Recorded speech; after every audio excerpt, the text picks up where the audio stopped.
Poppy awoke to the sound of her phone vibrating in the dark, the harsh glow illuminating a single, chilling image, her own name carved into a headstone, half swallowed by fog. Her hands trembled as she stared at the photograph, unable to remember ever visiting such a grave, or ever leaving Silent Hill, the place she'd tried for years to forget.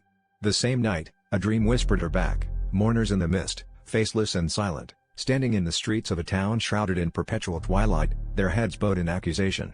When dawn broke, the hollow in her chest left her no choice but to follow the call.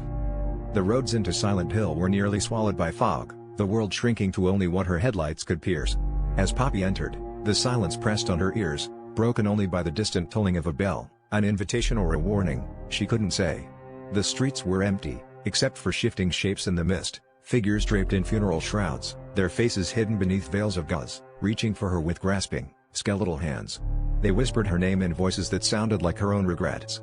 Each step forward brought flashes of memory, a child's laughter cut short, a scream that echoed through the halls of her mind, and blood blooming on concrete like a poisonous flower. The hospital loomed over the town's center, its windows black and broken, the doors yawning open. Inside, Poppy wandered halls where the floors oozed with a viscous rust, and the lights flickered to reveal creatures that crawled on all fours, their bodies warped into the shape of weeping mourners. Their eyes were hollow pits, their mouths sewn shut. In the abandoned school, children's drawings covered the walls, each one depicting Poppy as a monstrous figure, her hands stained red.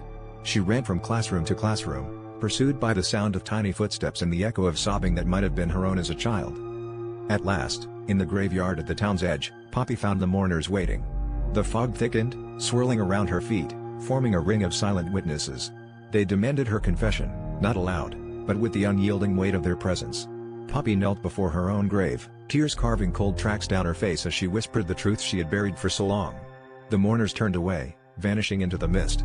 But as she stood, the town remained unchanged, the sky still choked with fog. Poppy stepped forward, unsure if she was leaving or only sinking deeper into Silent Hill's endless nightmare, her confession echoing back at her from the darkness.